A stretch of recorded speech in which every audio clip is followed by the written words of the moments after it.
Hey guys what's up, तो क्या हाल चाल है आप सबके। आई होप कि जैसे भी हो बहुत सही हो। सो गाइस, अगर आपने पहले ये दो पार्ट्स नहीं देखे तो आई रिक्वेस्ट यू ऑल कि पहले जाके ये पार्ट्स देख लो, तभी आपको ये वाला पार्ट समझ आएगा। सो मैं अब अपनी गाड़ी में भाग रहा हूँ, मेरे साथ वो डार्क फिगर भी बैठा हुआ है। मुझे समझ नहीं आ रहा कि मैं क्या करूँ, कहाँ जाऊँ, कहाँ कोई ऐसी जगह है भी जो मुझे इन सब चीज़ों से बचा सकती है, जो कि इतने पावरफुल है, इतने मैजेस्टिक है। मुझे कुछ समझ नहीं आ रहा था। तभी मैं एक राइट टर्न लेता हूँ, क्योंकि सीधा जाते रहूँगा रोड के थ्रू तो मुझे नहीं लगता कि मैं कभी बच भी पाऊँगा, सिर्फ भागता रहूँगा। मेरे पास एक प्लान था। मैं गाड़ी को फॉरेस्ट की साइड से ले जाता हूँ। फॉरेस्ट की साइड से इसलिए क्योंकि अगर हम सीधा ही जाते रहते रोड पे तो दूर से भी दिख जाते, बट फॉरेस्ट के अंदर हमें ढूंढना बहुत मुश्किल होगा। इतने सारे पेड़, इतने सारी झाड़ियाँ, उनके बीच में हमें ढूंढना मुश्किल तो होगा। मैं फॉरेस्ट की साइड से ले जाता हूँ। अब मैं लेके जा रहा हूँ और मैं अपनी साइड में उस डार्क फिगर को देखता हूँ। पहली बार मुझे उसके चेहरे पे डर दिख रहा था। ऑल्दो मुझे अच्छे से समझ नहीं आ रहा वो डर था या वो बस सीरियस लुक लेके बैठा हुआ था, वो कुछ सोच रहा था। शायद मुझे पता है वो क्या सोच रहा था। वो आज यहाँ पर इस सिचुएशन में है सिर्फ मेरी वजह से। उसकी कोई गलती नहीं थी। इनफैक्ट वो तो इन सब में उसका कोई हाथ भी नहीं है। स्टिल आज उसकी जान को खतरा है सिर्फ मेरी वजह से। मेरी ही गलती थी कि मैं उस दिन फॉरेस्ट में गया। मेरी ही गलती थी कि मैंने जब वो आवाज़ें सुनी तो मैंने उनका पीछा किया। मैंने ये नहीं सोचा कि उनका अंजाम क्या होगा, बस पीछा करता गया। और जब मैंने दूर से देख लिया था कि वहाँ पे इतनी खतरनाक प्रैक्टिस चल रही है, कल्ट चल रहा है, तो भी मैं वहाँ से हटा नहीं, बल्कि खड़े रह के सब कुछ तमाशा देखता रहा। मेरी ही गलती थी कि मेरे हाथ का खून जाकर उधर बीच में लग गया था उस पत्थर को, जिसकी वजह से ये डार्क फिगर मेरे तक पहुँचा था। इन सब में गलती थी तो सिर्फ मेरी, इसकी कोई गलती नहीं थी। But still here he is, मेरे साथ बैठा हुआ है। मेरे से ज़्यादा टेंशन शायद उसको है। उसका भी एक परिवार है, उसकी भी अपनी लाइफ है, बट स्टिल उसे यहाँ बीच पे आना पड़ रहा है मुझे बचाने के लिए। आई डोंट नो कि मतलब बचपन से ही मैंने बताया ना, मैं अकेला रहता हूँ, मैं किसी पे डिपेंडेंट नहीं रहता, मैं किसी का एहसान नहीं लेता। शायद मैं आगे भी यही करूँगा। मैं नहीं चाहता कि मेरी वजह से किसी की भी ज़िंदगी ख़राब हो, खासकर कोई ऐसी चीज़ जो कि मेरे से रिलेटेड तक नहीं है, बट स्टिल अपना पूरा परिवार, अपनी अच्छी खासी लाइफ छोड़कर आया है सिर्फ मुझे बचाने। मुझे ये सब नहीं चाहिए। मैं बीच में ही गाड़ी रोक देता हूँ और मैं उस डार्क फिगर को बोलता हूँ कि तुम मेरे सारे ऑर्डर सुनोगे, मैं जो भी कहूँगा वो राइट तुम्हें फॉलो करना पड़ेगा। जिस पे वो फिगर बोलता है कि हाँ मुझे पता है तुम क्या बोलने वाले हो, मुझे इन सब से बचाओ, इन सबको मार दो, मुझे पावरफुल बनाओ, ब्ला ब्ला ब्ला। चिंता मत करो, मैं गारंटी नहीं दे सकता कि मैं ये कर सकता हूँ, मैं गारंटी नहीं दे सकता कि मैं इन सबको हरा सकता हूँ, क्योंकि वो नंबर्स में मुझसे ज़्यादा है। बट मुझे तुम्हारे ऑर्डर फॉलो करने पड़ेंगे। मैं उनसे मरते दम तक लड़ूंगा, कोशिश करूँगा कि तुम्हें एक खरोच तक ना आए। अभी वो ये सब बोल ही रहा होता है कि तभी मैं उसे बीच में टोक के बोलता हूँ, तो ठीक है, मेरा ऑर्डर है कि तुम अभी यहाँ से चले जाओ और यहाँ कभी वापस मत आओ। कभी अगर मैं तुम्हें बुलाऊँ भी तो भी, ये मेरा फाइनल ऑर्डर है कि अगर मैं तुम्हें पुकारूँ भी, तुम्हें बुलाऊँ भी या फिर तुम्हें बचाने को बोलूँ, तुम नहीं सुनोगे, तुम चले जाओगे और तुम्हें ये ऑर्डर फॉलो करना पड़ेगा। वो डार्क फिगर मुझे ऐसे देख रहा है जैसे उसने कोई भूत देख लिया, जैसे कि उसने कुछ ऐसा सुन लिया जो कि उसे कभी एक्सपेक्टेड ही नहीं था। वो बोलने लगता है कि पर तुम ऐसा क्यों कर रहे हो, क्यों तुम ऐसा कैसे कर सकते हो, तुम्हारी लाइफ खतरे में है, तुम मुझे बचाना चाहते हो, खुद नहीं बचना चाहते। इस पर मैं बोलता हूँ कि मेरे पे टाइम बहुत कम है, वो सब आते ही होंगे। मैं अपनी वजह से तुम्हारी लाइफ खतरे में नहीं डाल सकता। ऑलरेडी मुझे नहीं पता मैं जीऊँगा या मरूँगा, बट मैं नहीं चाहता कि मेरी गलतियों की वजह से तुम्हारी ज़िंदगी भी ख़राब हो। तो बेटर होगा कि तुम जाओ और अपनी ज़िंदगी जियो। और ये मेरा फाइनल ऑर्डर है। जैसे मैं ये बोलता हूँ वो वहाँ रुकने की कोशिश करता है, वो मुझसे और सवाल पूछने की कोशिश करता है, बट स्टिल मैं उसे कैसे तो करके वहाँ से भेज देता हूँ। जब मैंने ऑर्डर दे दिया तो उसे फॉलो करना पड़ेगा। वो गाड़ी से एकदम से उतर के बाहर चला जाता है। वो बस बाहर खड़ा है और मैं गाड़ी को फुल स्पीड से फॉरेस्ट के अंदर लेकर जा रहा हूँ और घनी साइड। मैं एक्चुअली मेरे पास एक प्लान है। प्लान ये है कि जो वो पत्थर था जिसमें वो अजीब अजीब तरीके से चीज़ें लिखी हुई थी, जिसमें अजीब अजीब तरीके की पेंटिंग थी, जिसकी वजह से इन्होंने ये डार्क फिगर समन किया है, मैं उस पत्थर को ही तोड़ दूंगा। मैं अपनी गाड़ी को ले जाकर उससे ठोक दूंगा। ऑल्दो ठोकने से पहले मैं उस गाड़ी से उतर जाऊंगा। मतलब अगर नॉर्मली समझा जाए तो उस पत्थर को डिस्ट्रॉय कर दूंगा, जिसकी वजह से शायद ये जितने भी डार्क फिगर्स यहाँ पर हैं वो शायद अपनी दुनिया में वापस चले जाएँ और उसके बाद शायद हम उनकी दुनिया को बिल्कुल डिस्टर्ब ना करें, हम ह्यूमंस उनको ना बुला पाए, उनको समझ ना कर पाए, उनसे काम ना करवा पाए। यही मेरा प्लान है। वेल, मैं गाड़ी को फुल स्पीड से उसी दिशा में ले जाता हूँ और फाइनली मैं वहाँ पे पहुँच जाता हूँ, एकदम जंगल के बीचों बीच, उस पत्थर के सामने। बट वहाँ पे सिर्फ मैं अकेला नहीं होता, वहाँ पे होते हैं 13 और लोग और उनके साथ 7 डार्क फिगर्स। एक्चुअली वो मेरे से पहले ही वहाँ पहुँचे हुए थे। आई डोंट नो कैसे, क्या उन्हें मेरे प्लान के बारे में पता था, क्या उन्हें आइडिया था कि मैं यहीं आऊँगा, मुझे नहीं पता। बट वो वहाँ खड़े थे, वो अपने उसी सूट में खड़े थे, वही काले रंग का लंबा सा कपड़ा। थोड़ी देर बाद जो प्रिंसिपल या फिर कहो उन 13 लोगों का जो लीडर होता है वो मेरे पास आता है और वो मुझे बोलता है कि अक्की, तुम बहुत समझदार हो। एक्चुअली मैंने सोचा नहीं था कि तुम इतनी आगे तक पहुंच पाओगे। तुम हमसे भाग निकले, कैसे तो करके तुम यहाँ तक पहुँच भी गए और तुम्हारा प्लान भी बहुत चालाकी भरा था। बट पता है क्या, इस दुनिया में तुमसे ज़्यादा, कई ज़्यादा समझदार और ताकतवर लोग हैं और वो हम हैं। तुम्हें पता है, अब हम यहाँ से तुम्हें निकालेंगे और वापस से सब कुछ सही कर देंगे, तुम्हें मार कर। मैं अब गाड़ी से बाहर निकलता हूँ। मुझे पता था कि अब भागने का कोई फ़ायदा नहीं है। मैं उनसे पूछता हूँ कि आखिर तुम ये सब क्यों कर रहे हो, तुम्हें क्या मिलेगा ये सब करके। जिस पे वो लीडर हंसने लग जाता है और मुझको बोलता है कि तुम्हें इस दुनिया का पता नहीं है। पता है क्या, इस दुनिया में बहुत टाइप के लोग हैं। तुम नॉर्मल ह्यूमंस को लगता है यहाँ सिर्फ गॉड होते हैं, भगवान जिन्हें तुम पूछते हो, और डेविल्स होते हैं जो कि तुम्हें भी नहीं पता होते हैं कि नहीं होते। पर तुम्हें नहीं पता, इस दुनिया में और भी कई चीज़ें हैं, ऐसी चीज़ें जिनके बारे में ना तो तुमने सुना है और अगर तुम सुन भी लो तो तुम्हें विश्वास नहीं होगा। यहाँ पे बहुत सारे ग्रुप्स हैं, बहुत सारे पावरफुल ग्रुप्स जो कि इस दुनिया को चलाते हैं। तुम्हारे बड़े से बड़े सेलिब्रिटी जिनको तुम रोज़ सुनते हो, एंजॉय करते हो, आइडल मानते हो, भगवान मानने लग जाते हो, वो भी इस ग्रुप का हिस्सा है। वो सब इस ग्रुप की बात मानते हैं। वो सब जो ये ग्रुप करने को बोलता है वो करते हैं। चाहे फिर डेविल पे सॉन्ग बनाना हो, चाहे फिर ये वाला साइन हो, चाहे ये साइन हो, चाहे 6 दिखाना हो, या चाहे कुछ भी करना हो, वो सब वो करते हैं जो उन्हें ग्रुप करने को बोलता है। और तुम्हें पता भी नहीं, बट वो ये सब चीज़ें प्रमोट कर रहे हैं। डू यू नो व्हाट, इसी टाइप का छोटा मोटा एक हमारा भी ग्रुप है। एक्चुअली छोटा तो नहीं, काफ़ी बड़ा, बट स्टिल इस दुनिया को हासिल करने के लिए अभी भी हमारे पास कम पावर्स है। और खुद के ग्रुप को पावरफुल बनाने के लिए हमें एक रास्ता मिला था।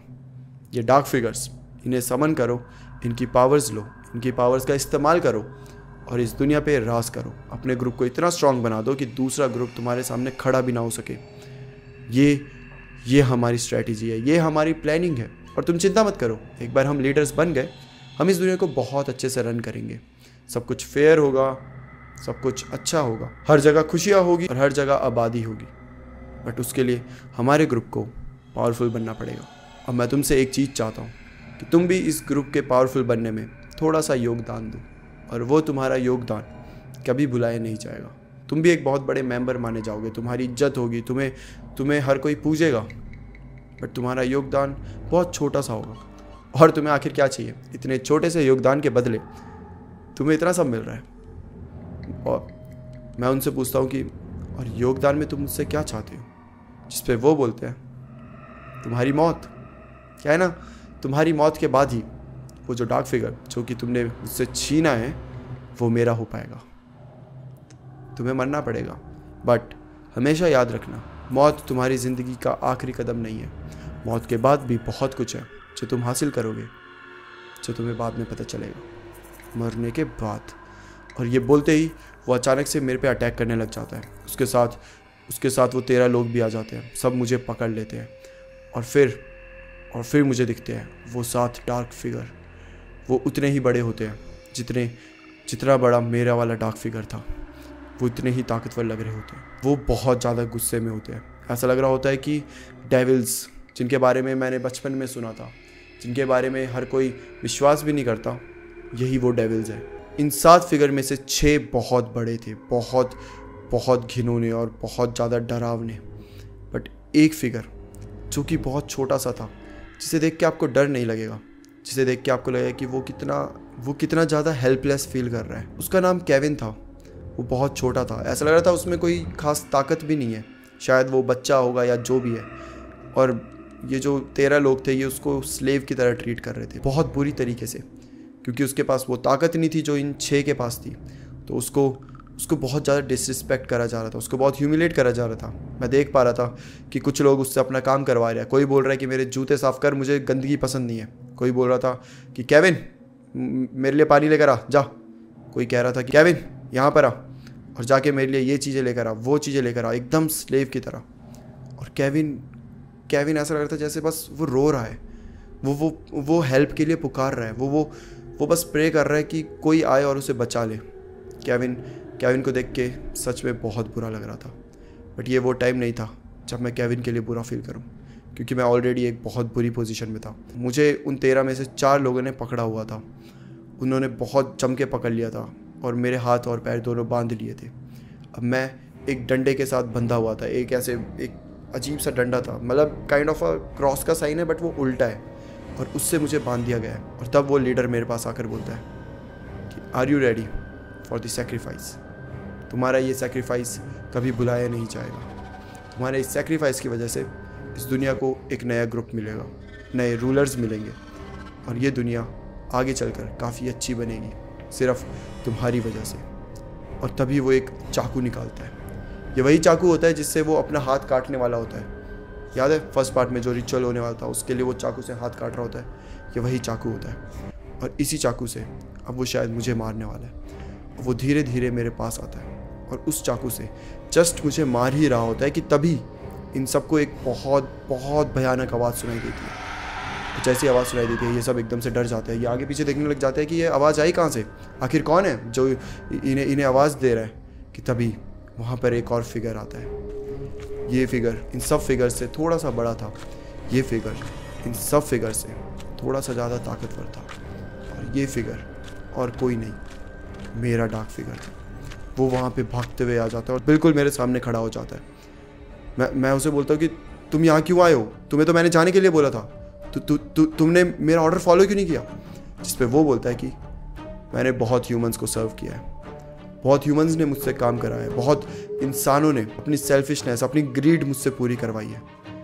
बट ज़िंदगी में पहली बार मुझे एक ऐसा आदमी मिला है जो कि अपने लिए नहीं दूसरों के लिए सोचता हो, जो कि अपने काम के लिए मुझे यूज़ ना करता हो, जो कि अपने बारे में नहीं बल्कि दूसरों की जान के बारे में सोचता हो, और जो कि मुझे बचाने के लिए अपनी जान तक देने के लिए रेडी रहे। मैं ऐसे लोग अक्सर मुझे मिलते नहीं हैं, और जब मिला है तो मैं उसे छोड़ना नहीं चाहता। मुझे लगता है कि अगर मुझे मरना ही है तो मैं एक ऐसे मालिक के साथ मरूं जो एक्चुअली मेरी केयर करता हो, जो अपने से हटकर मेरे बारे में सोचता हो, जिसे मैं मालिक नहीं बल्कि दोस्त बुला सकूं। ये सब सुनकर मैं बहुत इमोशनल सा हो गया था कि वो इन सब चीज़ों में मेरे बारे में सोच रहा था। वो यहाँ पर आगे सिर्फ मुझे बचाने के लिए। ऑल्दो मैंने भी सेम करा बट गलती मेरी थी, बट यहाँ पे उसकी गलती नहीं थी। बट स्टिल वो यहाँ आ गया मुझे बचाने के लिए। वो मुझे मालिक नहीं दोस्त बनाने की सोच रहा है। मैं बचपन से ही अकेला रहा हूँ, मेरा कोई दोस्त नहीं है, ना पहले था ना शायद आगे होगा। एक दोस्त थी, लेकिन एक ऐसा दोस्त जो हमेशा मेरे साथ रहे, ऐसा कोई नहीं था। बट शायद जीते जी नहीं, बट मरते वक्त मुझे एक ऐसा दोस्त मिल गया था। अब वो डार्क फिगर बहुत ज़ोर से चिल्लाता है एकदम से।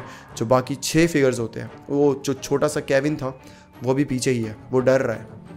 क्लियरली दिख रहा है कि उसको लड़ना नहीं है। उसको पता है कि अगर वो लड़ने आएगा तो शायद उसकी मौत हो जाएगी, और वो लड़ना भी नहीं चाहता। वो बस पीछे डर के मारे खड़ा हुआ है, एक पेड़ के पीछे जाकर छुप गया है। पर ये जो बाकी 6 फिगर्स है धीरे धीरे मेरे वाले डार्क फिगर के पास आ रहे हैं, और ये धीरे धीरे उस पर अटैक करना चालू कर देते हैं। जैसे वो भागते हुए इसके पास आ रहे हैं, मेरा वाला डार्क फिगर जो मेरे हाथ बंधे होते हैं, जिस रस्सी से बंधे होते हैं, उसे काट देता है। अब मैं फ्री हूँ, और वो बोलता है कि तुम यहाँ से जाओ, तुम यहाँ से जल्दी से चले जाओ, क्योंकि यहाँ तुम्हारा कोई मतलब नहीं है, तुम यहाँ बच भी नहीं पाओगे। इन सब से मुकाबला तुम्हारे बस की बात नहीं है, तो बेटर होगा तुम यहाँ से जाओ। जैसे वो ये बोलता है, मैं भागते हुए जाता हूँ, एक पेड़ के पास चले जाता हूँ, और अब मैं देखता हूँ कि मेरा वाला डार्क फिगर नहीं, एक्चुअली मेरा दोस्त। मैं देखता हूँ कि मेरा दोस्त उन सब से लड़ रहा होता है, एक एक करके उन सबको हरा रहा होता है। पहले एक आता है, उसको गर्दन से उठा देता है। मुझे क्लियरली दिख रहा है कि वो जो 6 है उनकी पावर्स और मेरे दोस्त की पावर में बहुत फ़र्क है। मेरा दोस्त बहुत ज़्यादा पावरफुल है, जैसा कि उसने कहा था कि वो लेवल 1 है, और वो क्लियर दिख रहा था। जो ये 13 लोग थे, इनके चेहरे में एक डर दिख रहा था कि इन्हें नहीं पता कि आगे क्या होने वाला है, क्या ये जीतेंगे, क्या ये हारेंगे, क्या मेरा दोस्त इन सबको हरा देगा, इन सबको मार देगा, या फिर क्या आज यहाँ पे हम दोनों का अंत होगा। पहले दो को तो मेरा दोस्त पकड़ के ही बहुत दूर फेंक देता है। लिटरली वो इतने दूर जाके गिरते हैं कि किसी ने सोचा नहीं होता। वो करीबन 2 या 3 फीट दूर जाके गिरते हैं और फिर जो बाकी 4 होते हैं वो एक साथ इस पर अटैक करने लग जाते हैं। मेरा दोस्त काफ़ी लड़ने की कोशिश करता है। काफ़ी देर तक ये लड़ाई चलती है, करीबन 10-15 मिनट हो चुके हैं और वो अभी भी लड़े जा रहे हैं। बट अब वो चीज़ हो रही है जिसका हम दोनों को अंदाज़ा था। मेरा दोस्त इतने सबसे लड़ रहा है तो वो थक रहा है, उसके अंदर कहीं ना कहीं स्टेमिना कम हो रहा है, उसकी ताकत बहुत ज़्यादा लग रही है। और वहीं ये जो 6 है ये एक एक करके मेरे दोस्त से लड़ने आ रहे हैं। और फिर जो ये कल्ट का लीडर होता है वो इन सबको ऑर्डर देता है कि मेरे दोस्त पर एक साथ हमला किया जाए, एक एक करके नहीं। और अब ये 6 के 6 एक साथ मेरे दोस्त के पास आ रहे हैं। पहली बार जो मेरा दोस्त है वो पीछे जाने लग रहा है। मुझे दिख रहा है कि वो भी अब टेंशन में है। उसे समझ आ चुका है कि अब उसके अंदर वो ताकत नहीं बची है। और अब जब ये सब एक साथ हमला करेंगे तो शायद ये मेरे दोस्त के ऊपर किया गया आखिरी हमला होगा। अब ये 6 के 6 आते हैं और ये मेरे दोस्त को पकड़ लेते हैं। किसी ने पैर पकड़े हैं तो किसी ने हाथ पकड़े हैं। 4 लोगों ने मिलकर मेरे दोस्त को पूरी तरीके से पकड़ लिया है। वो अब अपने घुटने पर है। उसकी बहुत बुरी हालत हो चुकी है। अब हालात कुछ ऐसे हो चुके हैं कि मेरे दोस्त पूरी इस तरीके से है, मतलब वो अपने घुटने पे है, उसके बाजू ऐसे खुल चुके हैं। इन 6 के 6 फिगर्स ने उसे बहुत बुरी तरीके से पकड़ा हुआ है कि तभी वो कल्ट का लीडर मेरे दोस्त के सामने आके खड़ा हो जाता है। वो अपना चाकू निकालता है और उसे बोलता है, तुम्हें पता है ये क्या है? ये रहस्यमयी चाकू है। ये कोई नॉर्मल सा हथियार नहीं है। एक्चुअली इससे पहले हमने जिनको समन किया था उन सबकी पावर्स इसके अंदर है और अगर मैं इससे मारूं तो कोई भी नहीं बच सकता। तो अब मुझे एक आइडिया आया है कि क्यों ना मैं तुम्हें भी मार दूं। अगर मैं लेवल 1 वाले को ख़त्म कर दूं तो जो लेवल 2 के ये जो 6 फिगर्स है मेरे पास, ये अपने आप ही नंबर 1 बन जाएंगे। तुम्हें ख़त्म करने के बाद ये दुनिया मेरी होगी, क्योंकि फिर बचाने वाला कोई भी नहीं होगा। अब तुम्हें समन करने की जगह, तुम्हें अपना बनाने की जगह मैं तुम्हें ख़त्म कर दूंगा। जैसे ही मुझे ये आवाज़ सुनाई देती है मैं एकदम से हिल जाता हूँ। मुझे अभी तक लग रहा था कि वो उसको सिर्फ अपनी साइड करेंगे, उसको अपना बंदी बना देंगे, बट यहाँ तो वो उसको मारने वाले हैं। ये बहुत बुरी हालत थी, ये बहुत बुरी सिचुएशन थी और फाइनली मुझे मेरी क्लैरिटी मिल चुकी थी। अभी तक मैं बहुत कंफ्यूज था। मुझे नहीं पता था मैं क्या करूं, मुझे नहीं पता था मैं कहाँ जाऊं, मुझे नहीं पता था मैं क्या सोचूं। बट अब मैं क्लियर हूं। मुझे पता है मुझे क्या करना है। अगर मरना ही है तो मैं उसको बचाते हुए मरूंगा जिसकी मौत मेरी वजह से हो रही है।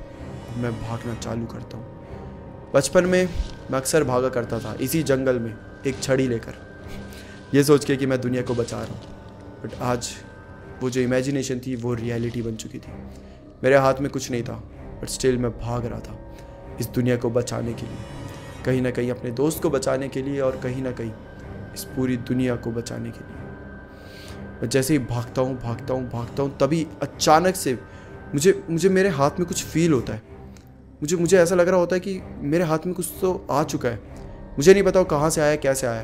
और जैसे मैं अपने हाथ की साइड देखता हूँ, मैं देखता हूँ कि मेरे हाथ में एक तलवार है, एक बहुत ही खूबसूरत, बहुत ही पैनी और अजीब सी, जिसके कलर्स इतने ज़्यादा ब्राइट है कि शायद मैं उसे अच्छे से देख भी ना पाऊँ, और जो इतनी ज़्यादा पैनी है कि शायद उसे कोई छू भी ना पाए। मुझे नहीं पता वो तलवार कैसे आई, बट ज़्यादा सोचने की बजाय मैं बस भागता हूँ और मैं कूद जाता हूँ सीधा उस लीडर के ऊपर। इससे पहले उस लीडर का चाकू मेरे दोस्त की स्किन को छुए, मैं अपने तलवार से ही उस लीडर का गला काट देता हूँ।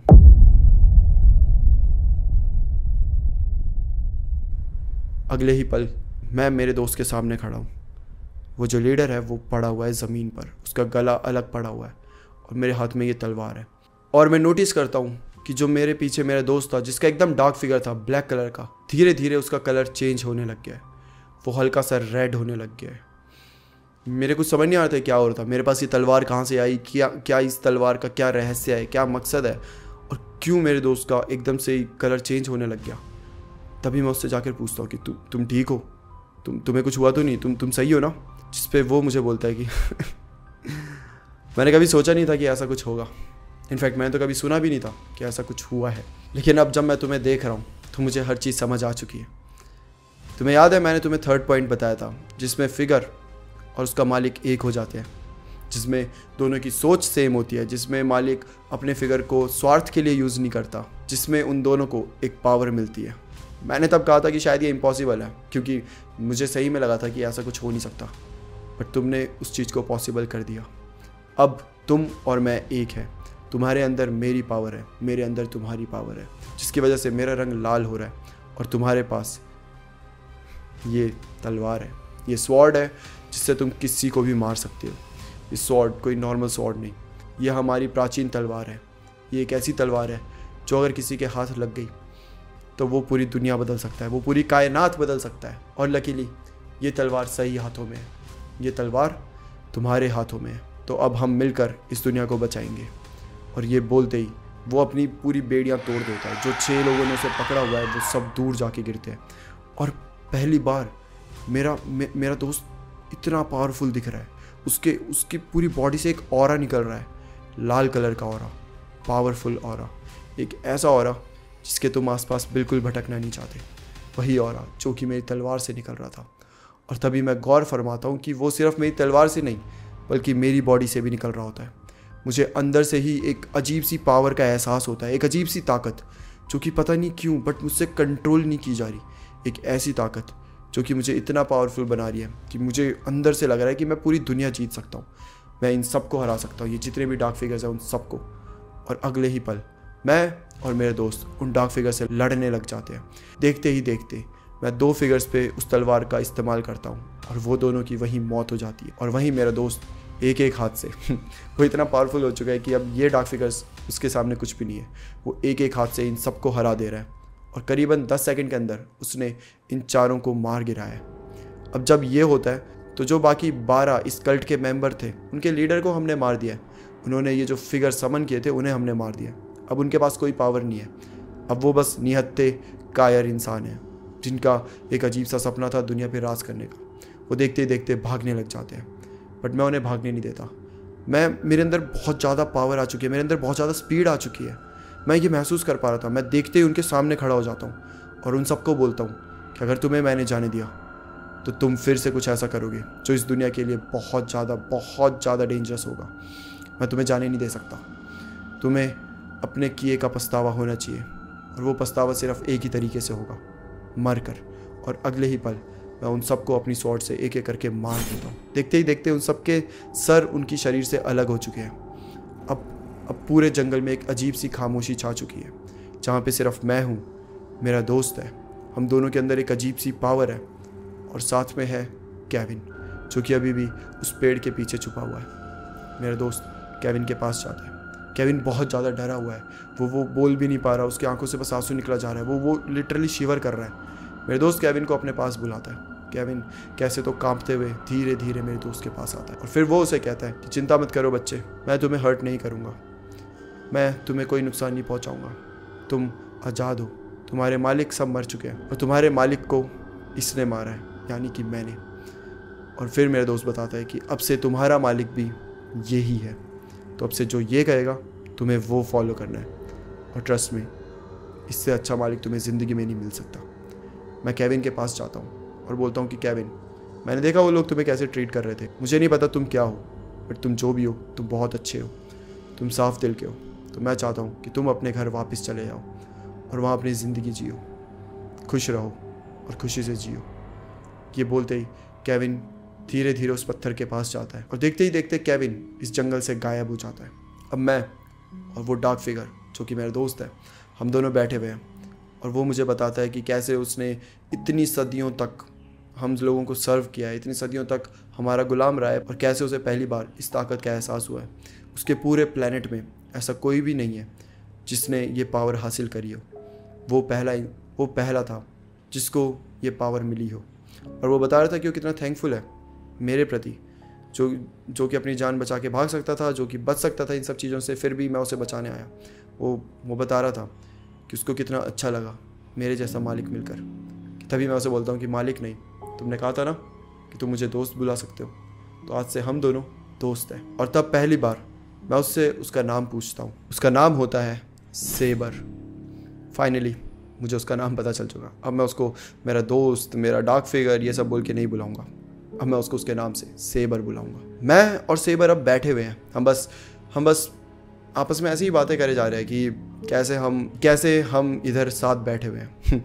हम दोनों की लाइफ कितनी अलग थी, मुझे तो पता भी नहीं था ये सब कुछ होता है, और उसको नहीं पता था कि ऐसे लोग भी जिंदा है मेरी तरह, और हम फाइनली एक दूसरे के साथ एंड अप कर जाते हैं और यहाँ बैठे हुए हैं एक अजीब सी पावर के साथ। मैंने अपनी पूरी ज़िंदगी एक कायर होके गुजारी है। बताता था ना, स्कूल में जाने का मन नहीं करता था क्योंकि वहाँ अजीब से लोग होते थे, अकेला रहता था, लोगों से बात करने का मन नहीं करता था। But here I am with the powers, वो भी इतनी ज़्यादा पावर कि शायद ही किसी इंसान में इतनी पावर होगी। सो अब हम बैठे ही होते हैं, हमें लग रहा होता है कि सब कुछ ख़त्म हो गया। एटलीस्ट मुझे तो यही लग रहा होता है कि तभी एकदम से घने बादल आने लग जाते हैं, एक अजीब तरीके के बादल, कुछ इस तरीके के बादल जो मैंने आज तक कभी देखे नहीं, लाल कलर के बादल। एक अजीब सी फीलिंग थी जो हमें मिल रही थी उधर इस जंगल में। ऐसा लग रहा था जैसे कोई तो आ चुका है जो कि यहाँ नहीं आना चाहिए था। एक अजीब सा सन्नाटा था और उन लाल बादलों से अजीब से कुछ थंडर से आ रहे थे, कुछ अजीब सी बिजली आ रही थी। ये सब चीज़ें ऐसी थी जो मैंने आज तक कभी देखी नहीं थी। और तभी मैं अपनी साइड में देखता हूँ, सेबर एकदम से खड़ा हो गया है, उसके चेहरे के हाव भाव बदल चुके हैं। पहली बार मैंने उसको डरता हुआ देखा था, इतना डरता हुआ कि वो लिटरली शिवर कर रहा था। वो उसे समझ नहीं आ रहा था कि ये कैसे हो सकता है। तब वो बोलता है कि ऐसा नहीं हो सकता, ये इम्पॉसिबल है, ये नहीं हो सकता। मैं सेबर से पूछता हूँ कि क्या हुआ, तू इतना डरा हुआ क्यों है, तुझे कुछ हुआ है क्या देख लिया तूने ऐसा? फिर वो बोलता है कि यहाँ वो आ चुका है, वो जिसके बारे में मैंने बताया था ना, वो जिसको हम देखना तक नहीं चाहते, और वो जो हमारे पूरे प्लेनेट को कंट्रोल करता है, वो यहाँ क्या कर रहा है, उसका यहाँ आने का क्या मतलब है, और वो यहाँ क्यों आया है? जिस पे सेबर बोलता है मुझे लगा था ये सब खत्म हो चुका है, मुझे लगा था कि हमारी जीत हो गई, मुझे लगा था कि अब सब कुछ सही हो गया है। बट वो यहाँ पर हमसे लड़ने आ रहा है मतलब वो हमसे क्यों लड़ेगा, हमने उसका क्या बिगाड़ा है? तब सेबर मुझे बताता है कि तुम्हें याद है मैंने बताया था जब हम में से कोई भी रूल फॉलो नहीं करता तो वो आता है और वो हमको पनिश करता है। उसी के डर की वजह से हम सबको तुम इंसानों के रूल्स फॉलो करने पड़ते, तुम इंसानों के ऑर्डर्स मानने पड़ते हैं। और तुमने मुझे ऑर्डर दिया था कि मैं तुम्हें छोड़ के चला जाऊँ और मैं कभी वापस ना आऊँ, बट मैंने तुम्हारा ऑर्डर फॉलो नहीं किया। मैं तुम्हें बचाने वापस आया और तुम्हारे ऑर्डर फॉलो ना करने की वजह से अब वो यहाँ पर आया है मुझे पनिश करने के लिए। मुझे लगा था अब सब कुछ सही हो गया, बट हियर वी आर। हमने उन 6 फिगर्स को तो हरा दिया, बट इसको कैसे हरा सकते हैं ये तो अभी तक मेरे सामने भी नहीं आया। और तब भी मुझे ये ऑरा फील हो रहा है, एक घबराहट सी हो रही है, एक बहुत अजीब सी फीलिंग सी आ रही है। मुझे नहीं पता मैं इनसे कैसे लड़ूंगा। मैं सेबर को बोलता हूँ कि जो भी हो जाए हम साथ रहेंगे, ना तू मुझे जाने को बोलेगा ना मैं तुझे जाने को बोलूँगा, जो भी हो तू अकेला उसे नहीं हरा सकता, राइट? सेबर मुझे देख के अपनी गर्दन हिलाता है। तो कोई बात नहीं, क्या पता शायद मेरे साथ रहने से हम उसे हरा सके।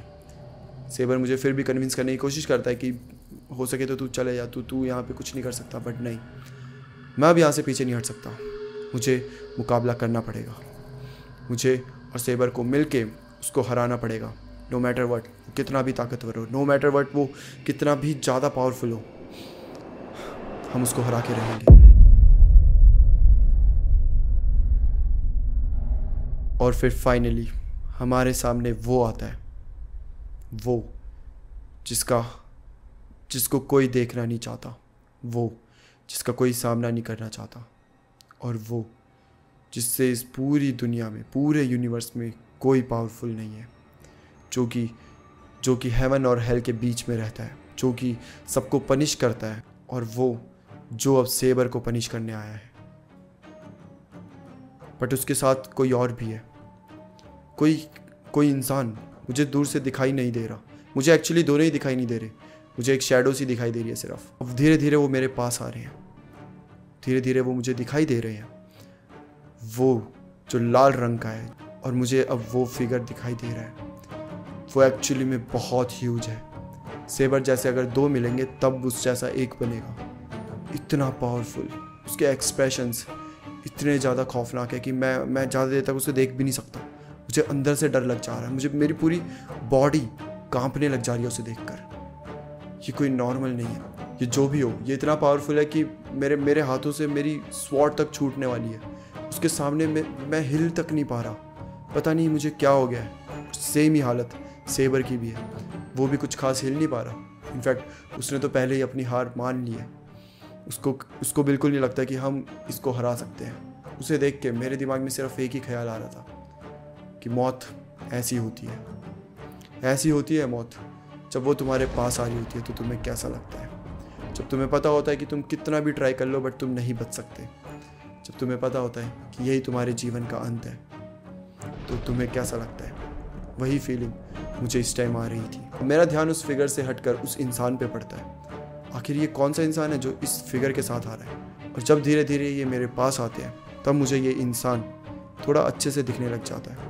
और जब मैं उसको देखता हूँ मैं 4 कदम पीछे हो जाता हूँ। मेरा मुंह खुले का खुला रह जाता है, मेरी पूरी आंखें फट जाती हैं ये देखकर कि वो जो इंसान था वो और कोई नहीं, वो थी मेरे बचपन की दोस्त सैडी।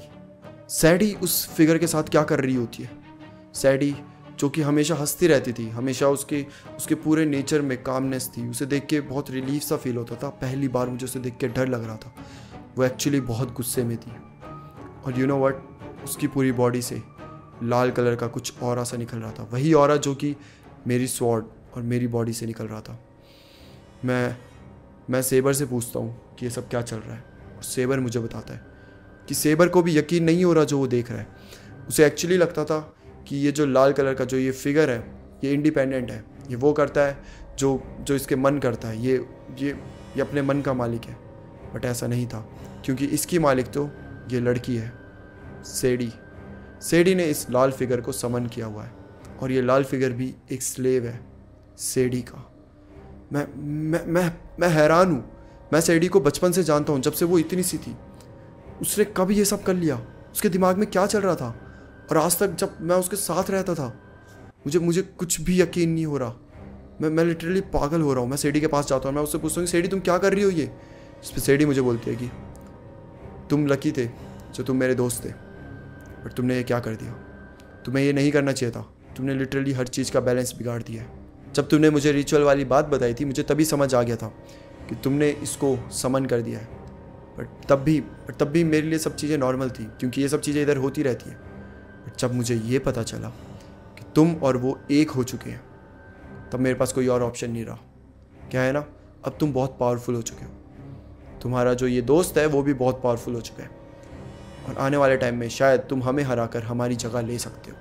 तो अब हमें तुम्हारे से खतरा है, और इसीलिए हम यहाँ पर आए हैं। जिनसे हमें खतरा होता है हम उसे ख़त्म कर देते हैं, और सैडली मुझे तुम्हें ख़त्म करना पड़ेगा।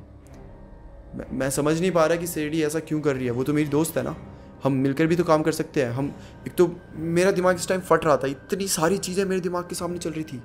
आखिर हो क्या रहा है इस गाँव में?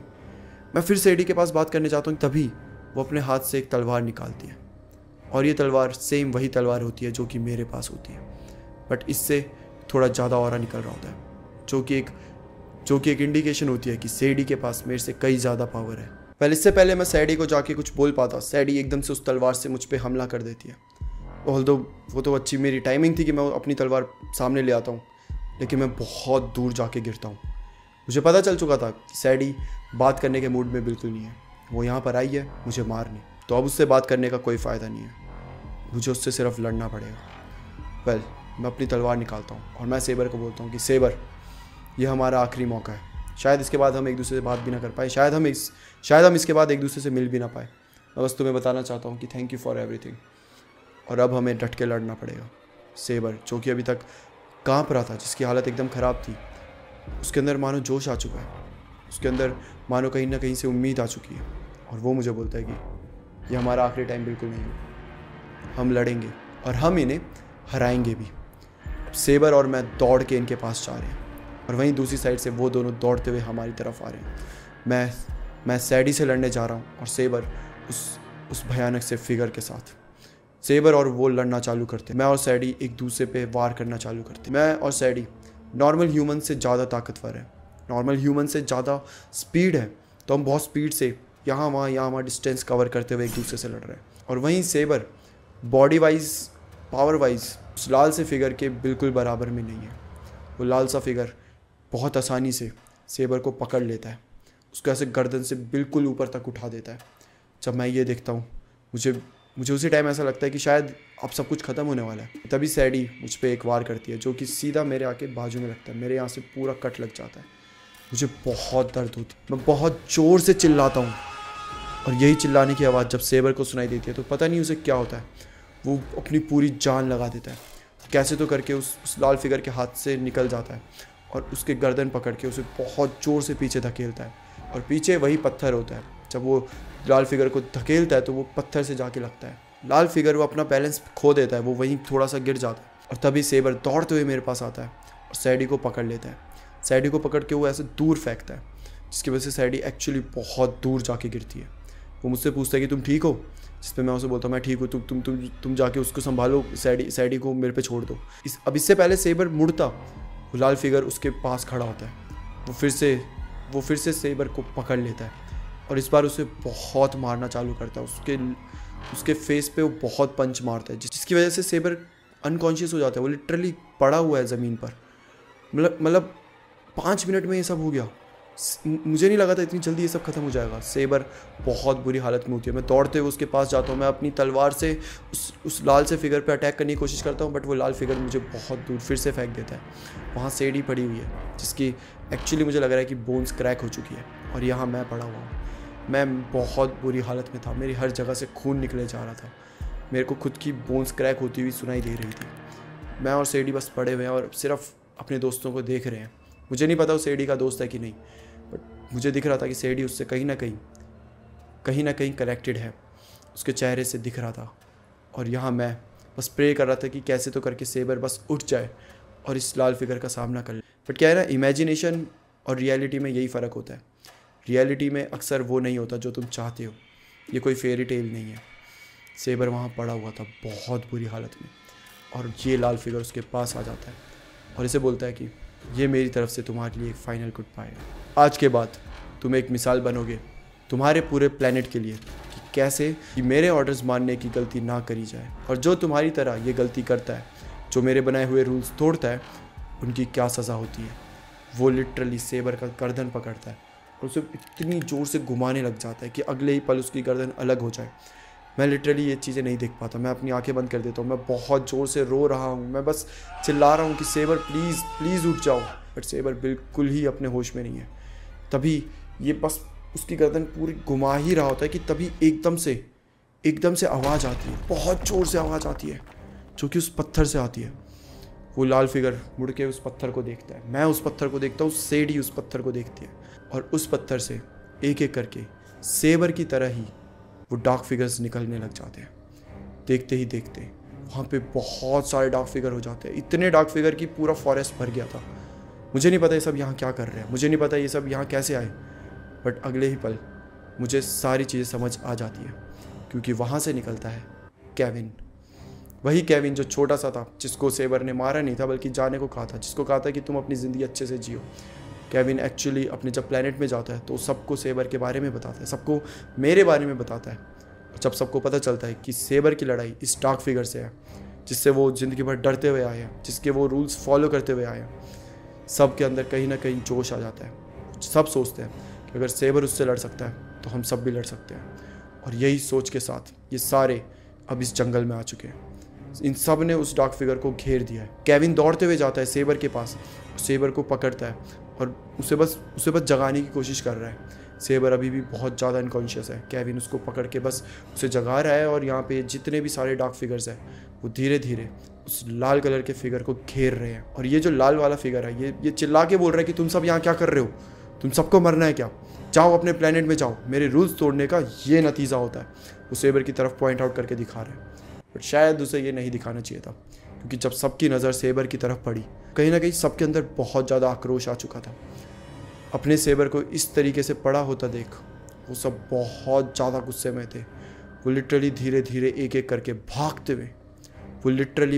हुए इस फिगर के पास आ गए हैं।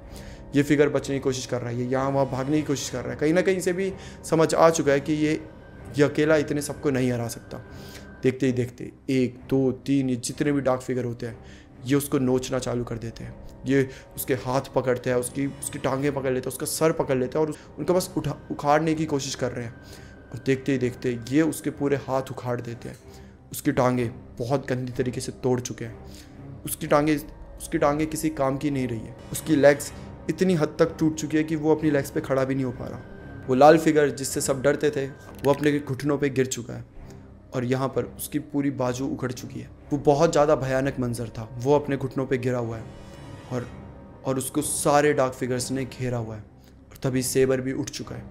सेबर को भी होश आ चुका है और कहीं ना कहीं हर जो डार्क फिगर वहाँ पे है वो सब सेबर सेबर चिल्ला रहे हैं। सेबर का वहाँ पे नारा लग रहा है। ऐसा लग रहा है कि उन सब ने सेबर को अपना लीडर एक्सेप्ट कर लिया है। धीरे धीरे केविन सेबर को धीरे धीरे उठाकर उसके हाथ पकड़कर उस लाल फिगर के सामने ले आता है और फिर केविन वहाँ से चला जाता है। अब यह मंजर कुछ ऐसा था कि सेबर खड़ा है, उसके सामने वो लाल फिगर घुटनों में पड़ा हुआ है और उसके पीछे सारे डार्क फिगर्स खड़े हैं। सेबर मेरी तरफ देखता है और मुझको बुलाता है।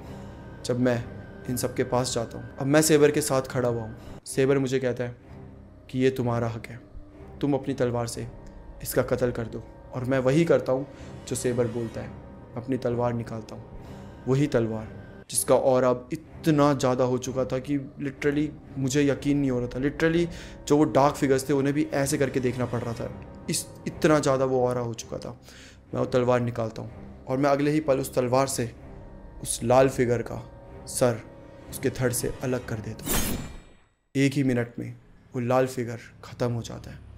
जैसे ही वो लाल फिगर ख़त्म होता है सारे डार्क फिगर वहाँ चिल्लाने चालू कर देते हैं। सब बहुत खुश होते हैं। ऐसा लग रहा था कि उन्हें आज़ादी मिल गई हो। वेल देखा जाए तो एक्चुअली उन्हें आज़ादी मिल चुकी थी। वो अब अपने मन के मालिक थे। अब उन्हें कोई रूल्स फॉलो नहीं करने, अब उन्हें किसी का डर नहीं है, अब उन्हें किसी से डर कर नहीं जीना। वो अब खुल के जी सकते हैं। वेल थोड़ी देर बाद ये जो पूरा शोर होता है ये सन्नाटे में चेंज हो जाता है और जो सेबर होता है वो सबकी साइड से मेरे पास आकर घुटने में बैठ जाता है। जैसे ही सेबर अपने घुटने में बैठता है जितने भी डार्क फिगर्स होते हैं सब अपने घुटने में बैठ जाते हैं। मुझे समझ नहीं आ रहा है ये क्या कर रहे हैं, ये मेरे सामने ऐसे घुटने में क्यों बैठ गए। और तब सेबर बोलता है कि आज से तुम सिर्फ मेरे ही नहीं हम सबके मालिक हो। तुमने इसे हरा कर, तुमने इसे मार कर हम सबको आज़ाद करा है और अब से हम सब वो करेंगे जो तुम चाहोगे। तुम्हें हमारा मालिक बनना पड़ेगा, तुम्हें हमारे लिए रूल्स निकालने पड़ेंगे क्योंकि कहीं ना कहीं रूल्स ही हम सबको बांध के रखते हैं। हम सबको डर है कि अगर हम बिना रूल्स के बिना किसी डर के अपने प्लेनेट में घूमने लग जाएं तो कहीं ना कहीं हम सब बागी हो जाएंगे। हम सब इतने डेंजरस हो जाएंगे कि शायद हम सब एक दूसरे को ही मारने लग जाएं। तो रूल्स इम्पॉर्टेंट होते हैं और हम सब चाहते हैं कि हमारे लिए वो रूल्स तुम सेट करो। मैं जो कि 3 दिन पहले शायद किसी काम का नहीं था, आज मैं लिटरली इन सब का मालिक बन चुका हूँ। आज मैं लिटरली इन सब के लिए एक नई दुनिया स्थापित कर रहा हूँ। मुझे बिल्कुल विश्वास नहीं हो रहा। मैं दूसरी साइड देखता हूँ तो सैडी वहाँ पे अभी भी पड़ी हुई है, वो अनकॉन्शियस पड़ी है। शायद जब उस लाल फिगर की डेथ हुई तो सैडी के अंदर जो पावर्स आई हुई थी वो सारी जा चुकी है। वेल अब मैं इन सब के लिए कुछ रूल्स बनाता हूँ। पहला रूल कि यहाँ पर सब अपनी ज़िंदगी जिएंगे, कोई किसी की भी नहीं सुनेगा। दूसरा रूल कि यहाँ पे कोई मालिक नहीं होगा, अब से इन्हें कोई समन नहीं कर सकता, कोई भी इंसान इनको यूज़ नहीं कर सकता अपने स्वार्थ के लिए। और तीसरा रूल कि अगर कोई भी इनके प्लेनेट में शांति को भंग करने की कोशिश करेगा, लड़ाई करने की कोशिश करेगा, इनके ऊपर अपनी हुकूमत चलाने की कोशिश करेगा तो इन सब को मिलकर उसका सामना करना पड़ेगा। क्योंकि जब तक तुम सब साथ हो तब तक तुम पे कोई रूल नहीं कर सकता, तब तक तुम्हें कोई हरा नहीं सकता। तो यही रूल्स मैंने उनके लिए बनाए और ये रूल बनाने के बाद मैं इन सबको बोलता हूँ कि अब तुम सबको अपने अपने प्लेनेट में चले जाना चाहिए। और देखते ही देखते एक एक करके ये सब वहाँ से चले जाते हैं। ये डार्क फिगर्स एक एक करके चले जाते हैं, केविन चला जाता है और अब बचते हैं सिर्फ मैं और सेबर बहुत ज़्यादा इमोशनल होता है। सच बताऊँ तो मैं भी कहीं ना कहीं इमोशनल होता हूँ। मैं एक्चुअली नहीं चाहता था कि सेबर जो कि अभी मेरा नया नया बना हुआ दोस्त है वो मुझे छोड़ कर जाए, बट मुझे ये भी पता था कि अगर वो यहाँ रहेगा तो हम जैसे ह्यूमन उसका जीना हराम करते रहेंगे, हम उसे अच्छे से जीने नहीं देंगे। और हम इतने क्यूरियस लोग हैं कि कहीं ना कहीं से हम फिर से शायद कुछ ना कुछ तरीके निकाल लें इन्हें समन करने के। तो मैं सेबर को बोलता हूँ कि सेबर तुम्हारे जाने का समय आ चुका है, तुम्हें अब जाना चाहिए, तुम्हें अपनी ज़िंदगी जीनी चाहिए। वहाँ पे सब लोग तुम्हें अपना लीडर मानते हैं, तो ये तुम्हारी रिस्पॉन्सिबिलिटी है कि तुम उन सबको अच्छे से लीड करो and you should look after them. Finally Saber मुझे गले लगाकर अपने दुनिया में वापस चला जाता है। फाइनली मैं उस तलवार से उस पत्थर को डिस्ट्रॉय कर देता हूँ, मैं उस पत्थर को पूरी तरीके से ख़त्म कर देता हूँ, ताकि कोई भी स्वार्थी इंसान इन बेचारे फिगर्स जो कितने मासूम हैं, जो कितने अच्छे हैं, इनका यूज़ ना कर पाए। अब मैं सैडी को अपने कंधे पे उठाता हूँ और फिर उसको फॉरेस्ट से अपने घर ले जाता हूँ। कहीं ना कहीं मैं सैडी का अभी भी दोस्त था और कहीं ना कहीं मैं उससे अभी भी इमोशनली कनेक्टेड था। मैं उसे ऐसे छोड़ नहीं सकता। मैं जब उसे कंधे पे उठा के लेकर जा रहा हूँ तो मुझे एक चीज़ रियलाइज़ होती है कि मैं इतना ताकतवर नहीं था कि मैं किसी को कंधे पे उठाकर ले जा सकूं। तो मैं सैडी को एकदम से कंधे पे उठाकर इतनी फास्ट कैसे लेकर जा रहा हूँ। और तभी मुझे रियलाइज़ होता है कि जो पावर्स मुझे मिली थी वो अभी भी मेरे अंदर है, वो इनके साथ वापस नहीं गई, वो अभी भी मेरे साथ है। और जब मैं अपने दूसरे हाथ को देखता हूँ तो तलवार अभी भी मेरे पास होती है, जिसका मतलब है कि यहाँ से ना ही सिर्फ सेबर और उसके लोगों की नई शुरुआत है, बल्कि यहाँ से मेरी भी एक नई शुरुआत है। अब मैं वो अक्की नहीं जो अकेले रहूं, अब मैं वो अक्की नहीं जो लोगों से डरूं, अब मैं वो अक्की हूँ जो दूसरों की मदद करेगा, जो दूसरों के हक के लिए लड़ेगा और जो इस दुनिया में कुछ भी बुरा होने से बचाएगा। मेरे पास ये पावर्स है और किसी महान इंसान ने कहा है पावर्स के साथ आपके पास आती है रिस्पॉन्सिबिलिटी, और इसी रिस्पॉन्सिबिलिटी को मैं पूरी जिम्मेदारी से निभाऊंगा। सो अलविदा दोस्तों, और मेरी कहानी सुनने के लिए बहुत बहुत शुक्रिया।